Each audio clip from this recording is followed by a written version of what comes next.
Thank you. I'm going to introduce our next speaker, Anshu, Parajulee, an evaluator with UBC, and the presentation title is Inequities and Access to Surgical Care for Rural Citizen Patients.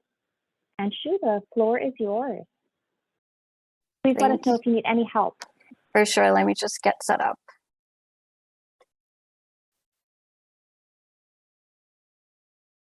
So you can see my slide deck, right? Perfect.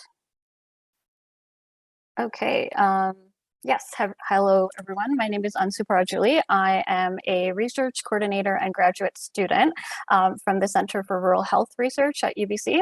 And today I'm coming to you from Coquitlam, BC, which is on the unceded traditional territory of the Coquitlam First Nations. Yeah, and as Kim mentioned, the title of the presentation is Inequities and Access to Surgical and Maternity Care for Rural Patients. So we all know that rural Canadians are underserved by the healthcare system, and this is evidenced by the distribution of the population versus the distribution of physicians. So 18% of the population live in a rural or remote community, but only 8% of Canadian physicians are rurally based. This difference is less pronounced for family physicians, but it's very pronounced for specialists.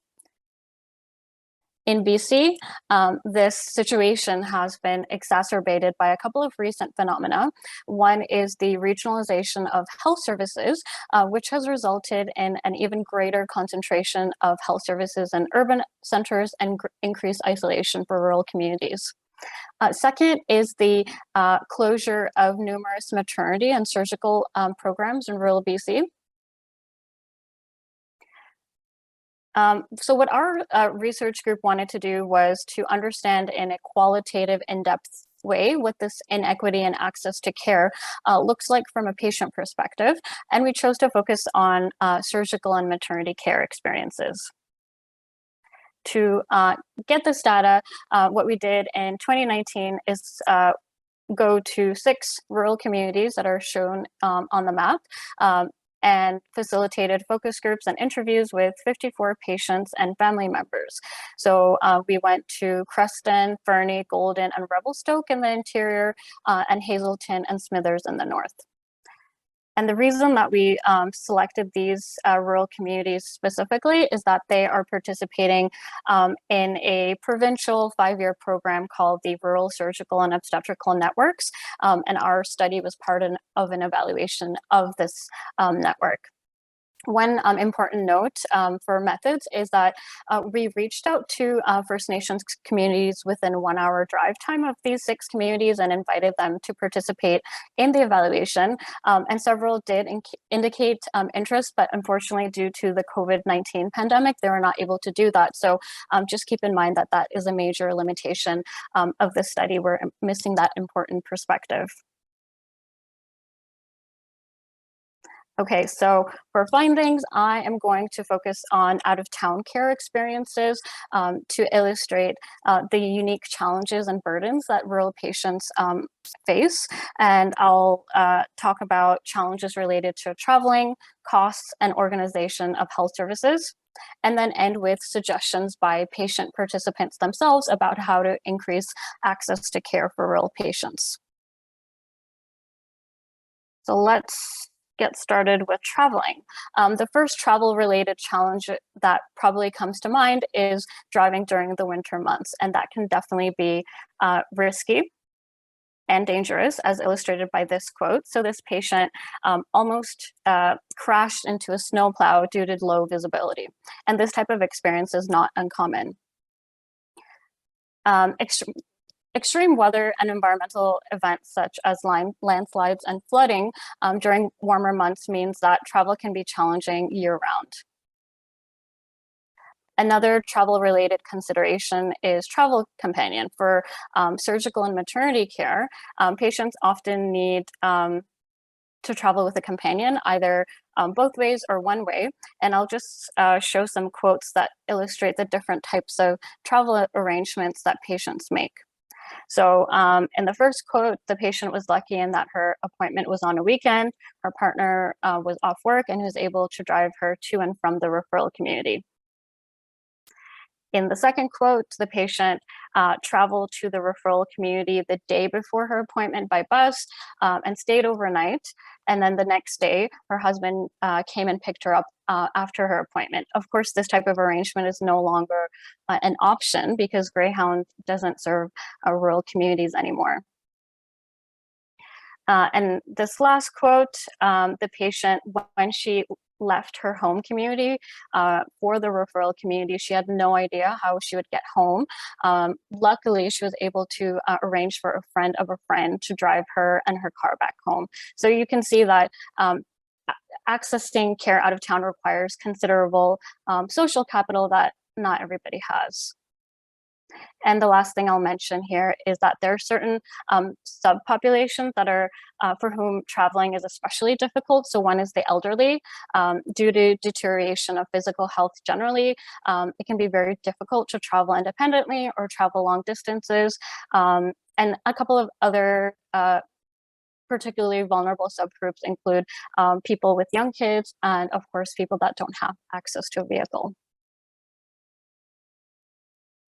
The next thematic area is costs. The first type of costs is, of course, financial costs. This is a summary of a study that our research group did in 2019 and 2020. So we administered a patient out-of-pocket cost survey provincially, and 381 patients from across the province reported their out-of-pocket costs for the most recent health issue that required out-of-town travel. And you can see that the average total out-of-pocket cost is quite high, it's over $2,000, with the most expensive costs being transportation and accommodation. Note that this summary does not include other types of costs, such as lost wages and costs for travel companions.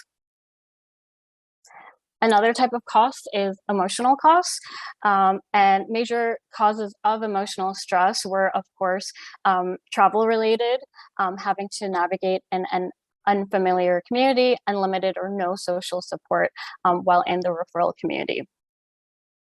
Here's a quote from someone who gets really nervous about having to gets nervous around traveling.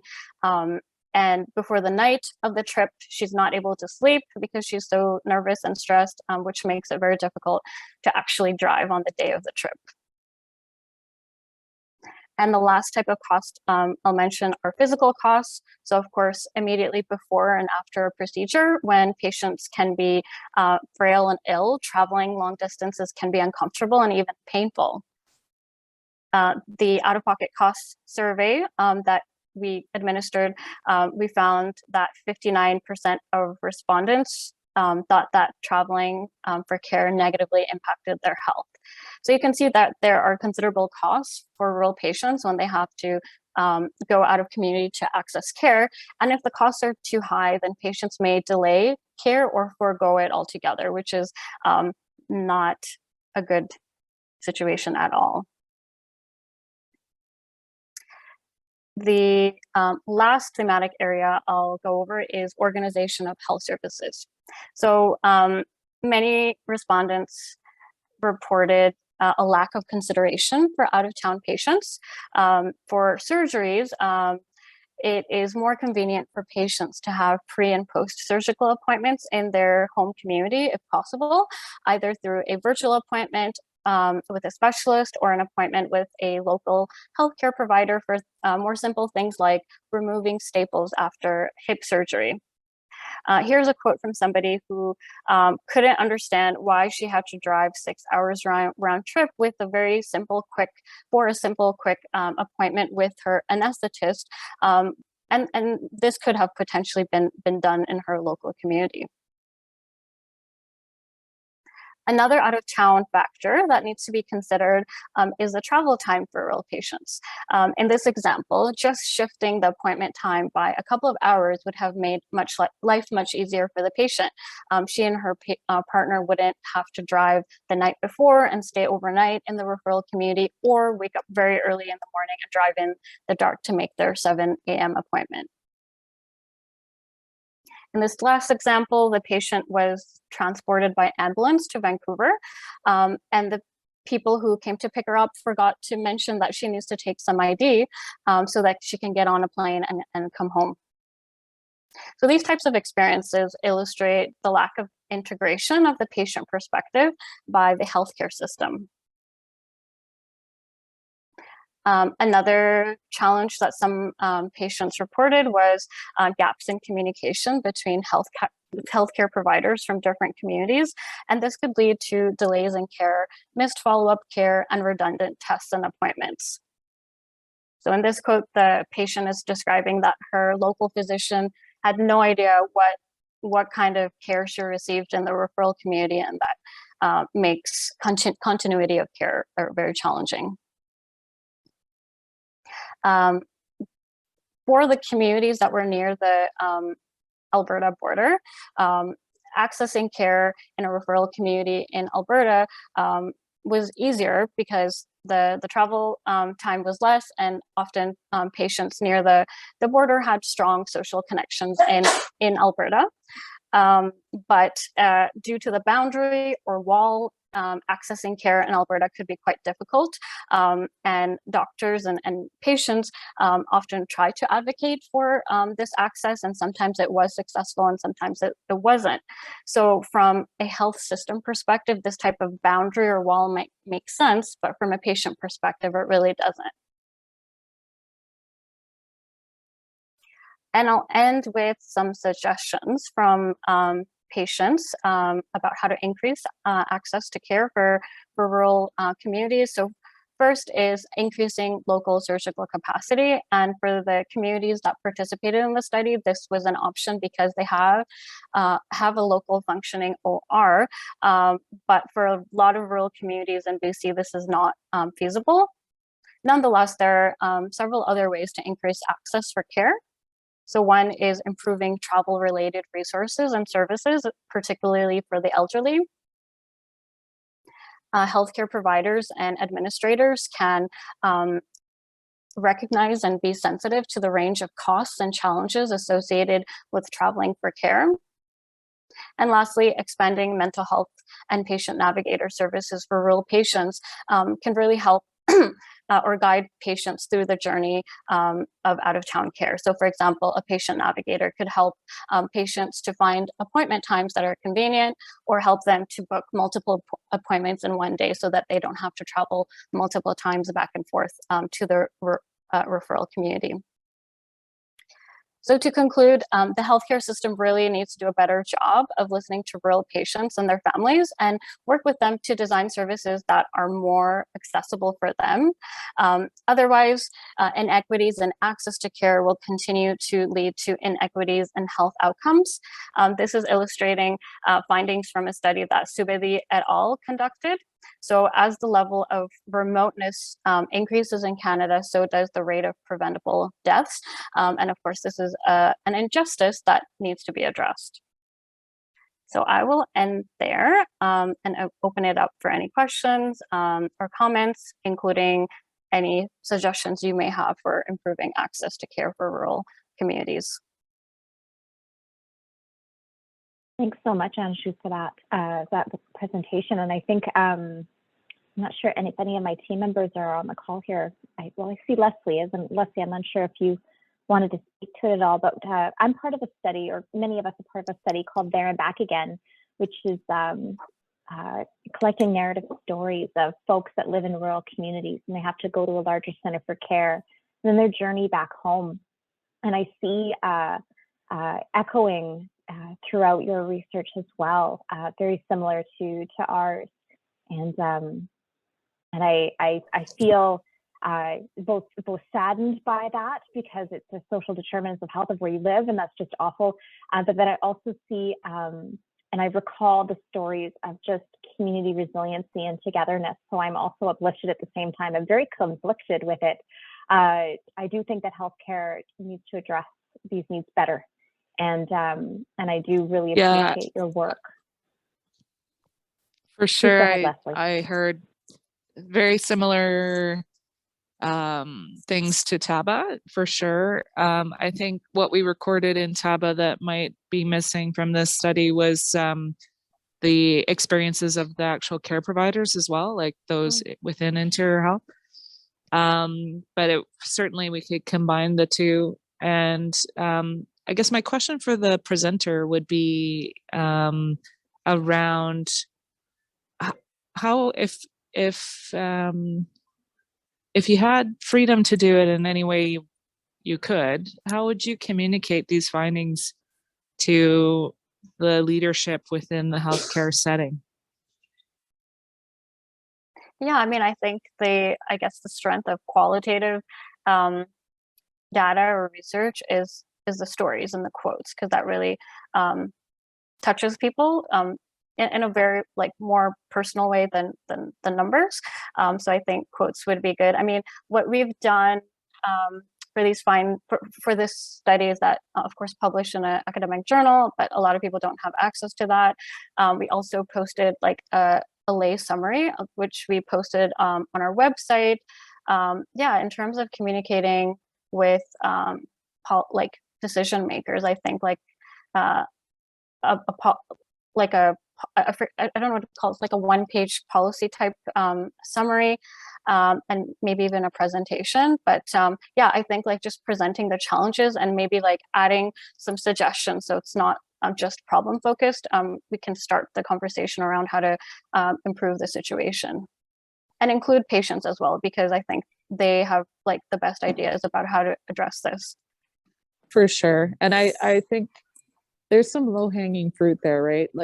In particular, I think the scheduling piece would be really interesting to tackle, because I think the right hand doesn't talk to the left hand. So a scheduler, say at KGH, is not aware of where this patient's coming from. So if we even just put that piece somewhere in the file or somewhere in the questions that are asked, it's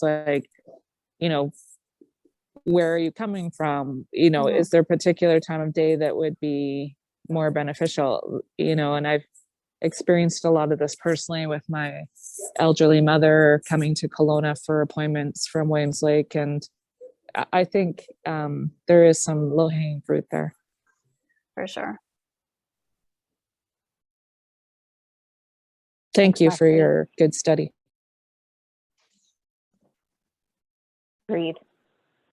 If there's any other questions, please feel free. I can keep going with Anshu, to be honest. I can keep having conversation, because this is very connected to my heart also. My grandma lived in Lake Country, and though that isn't where she wasn't located wasn't considered rural or remote, it was up a very steep hill, and that was not kept well. And so for folks to get to her was quite a challenge. And just because of her hill, she simply didn't access care the way she could have. So I see this as being connected to me also in a slightly different way, but still just shows how where you live matters, and we need to change. Please.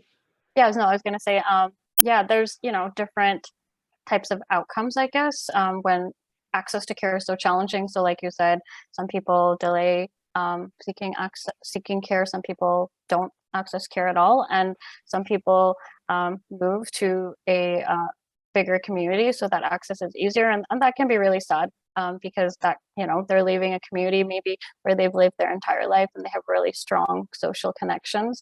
It is a very challenging situation.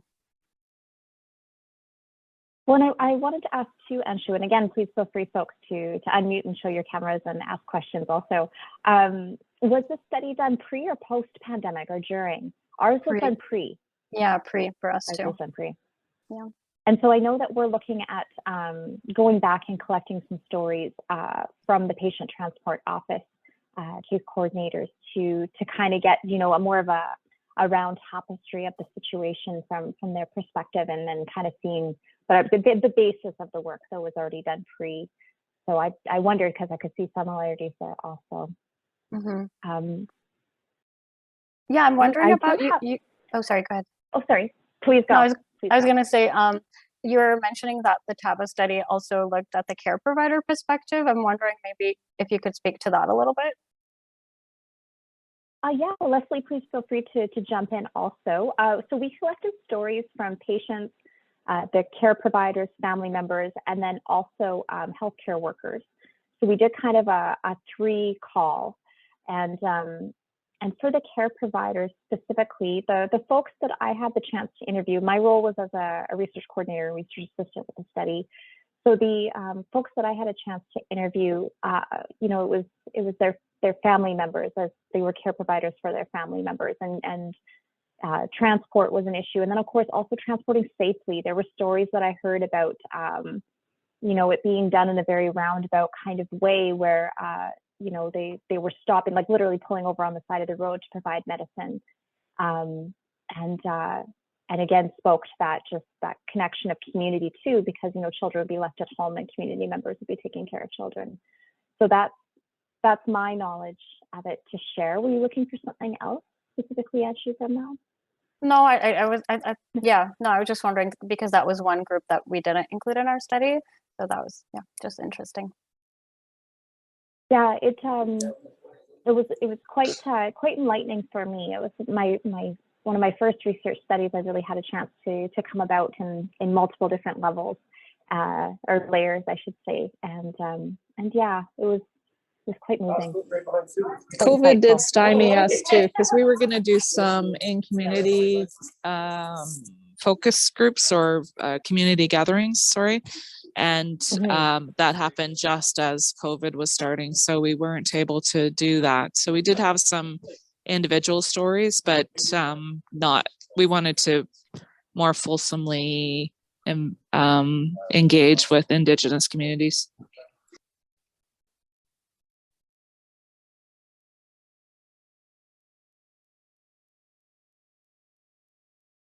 Okay.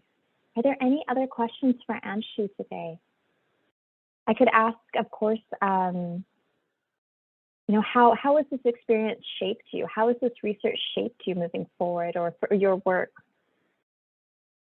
Yeah, I mean, it's a tricky, like, I mean, it's a challenge that, and like it requires a lot of innovation because you can't, you know, have cancer centers in rural communities. So, and I think a lot of people in rural communities are, you know, they understand that. So I think and like Leslie was mentioning, there's a lot of low hanging fruit, which are like simple things that can be changed to improve the experience for patients quite a bit. So I think there's quite a lot of work to be done in this area. I guess in my other role at the Center for Rural Health Research, I'm a graduate student, and my thesis is on the use of point of care ultrasound in rural communities, and that's, you know, one way to improve access to care, so that if you have local access to ultrasound, then you might not need to travel to a rural community for imaging. It can also help to ensure that patients get access to appropriate treatment quicker, whether that's an escalation or de-escalation of care. So I started off kind of working on this Rural Surgical and Obstetrical Networks program, and now I'm also working on another project for my graduate study. So there's quite a lot of work to be done here, and it's interesting and exciting because I didn't have too much experience with rural health before joining the Center for Rural Health Research. So yeah, a lot of learning for me. Sure, Anshu. That sounds very very connected. I have a question. Lots of heart. Please go ahead. Okay, so thank you for your presentation. That was very insightful. I want to know, have you made these findings known to any health authorities, and what was the response?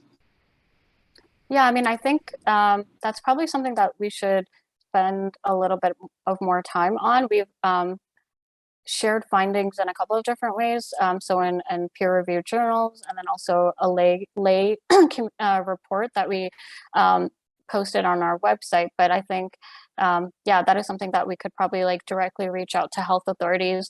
I mean, this is part of the Rural Surgical and Obstetrical Networks program, and health authorities are involved in that. So they probably have seen our report, but we haven't directly talked to them or facilitate a discussion. So that's something that's left to do. Thank you. Thank you. Great question. And Anshu, please feel free to connect with both me and Leslie separately if you'd like to continue the conversation regarding the Therabac study and your study and the connectors that we might be able to build and continue forward. And I'd like to thank you so much. We have 1 minute left, so unless there's any other quick questions, we can move to the next presenter. Okay. Well, we'd like to thank you so much, Anshu, for your presentation today and for sharing your work. We look forward to hearing more and reconnecting with you moving forward.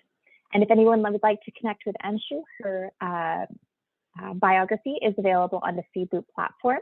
And as well, our team is happy to facilitate the connection if that's easier by emailing research@interiorhealth.ca. Thanks so much.